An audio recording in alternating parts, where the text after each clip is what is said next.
Hello friends, ജെഫ്രിയാണ് DJ vlogs. നമ്മളിന്ന് നമ്മുടെ വീട്ടിൽ നിന്നും നോർത്ത് ആംപ്ടൺ വരെ നമ്മുടെ ഒരു ഫ്രണ്ടിനെ കാണാൻ വേണ്ടിയിട്ട് പോവാണ്. നമ്മൾ ഒരുപാട് നാളായിട്ട് ഫേസ്ബുക്ക് ഫ്രണ്ടാണ്.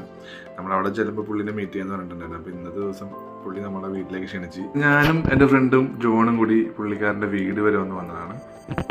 ചെന്നവിടെ എന്നെ പിടിച്ചിരുന്ന ഒരു കലക്കൻ കോഫി ഞങ്ങൾക്ക് കണ്ടുപിടിക്കുന്നുണ്ട്. അത് കഴിഞ്ഞ് ഞങ്ങൾ കുറച്ചേരം പറഞ്ഞൊക്കെ ഇരുന്ന് കഴിഞ്ഞപ്പോഴത്തേക്കും പുള്ളി ഊണ് കഴിക്കാനായിട്ട് സമയം. ഊണ് കഴിക്കാനായിട്ട് ഞങ്ങൾ വിളിച്ചു. ഞങ്ങൾ ഊണ് കഴിക്കാൻ വേണ്ടി ഇരുന്നു. ഞങ്ങൾ വർത്താനം പറഞ്ഞിരിക്കുന്ന സമയത്ത് ചേച്ചി ഞങ്ങൾക്ക് വേണ്ടി ഊണും കറികളെല്ലാം റെഡിയാക്കി വെച്ചിട്ടുണ്ടായിരുന്നു. അങ്ങനെ നാട്ടിൽ നമ്മൾ വീട്ടിലിരുന്ന് ഫുഡ് കഴിക്കുന്ന ഒരു ഫീല് നമുക്ക് അവിടെ നിന്ന് ഊണ് കഴിച്ചപ്പോൾ കിട്ടിയായിരുന്നു കേട്ടോ. 5 തരം കറിയൊക്കെ ആയിട്ട് നല്ല സുഭിക്ഷമായ ഊണായിരുന്നു കേട്ടോ. മീൻകറി ഒരു രക്ഷ ഉണ്ടായിരുന്നില്ല. മീൻകറി അടിപൊളിയായിരുന്നു. അങ്ങനെ ഞങ്ങൾ ഭക്ഷണമൊക്കെ വയറ് നിറച്ച് കഴിച്ചിട്ട് ഞങ്ങൾ അവിടെ നിന്ന് സന്തോഷമൊക്കെ പറഞ്ഞ് ഞങ്ങൾ അവിടെ നിന്ന് ഇറങ്ങി. അങ്ങനെ പിന്നെ ചേട്ടാ ഒത്തിരി സന്തോഷം. അടുത്ത വീഡിയോ കാണുമ്പോൾ എല്ലാവർക്കും ബൈ ബൈ.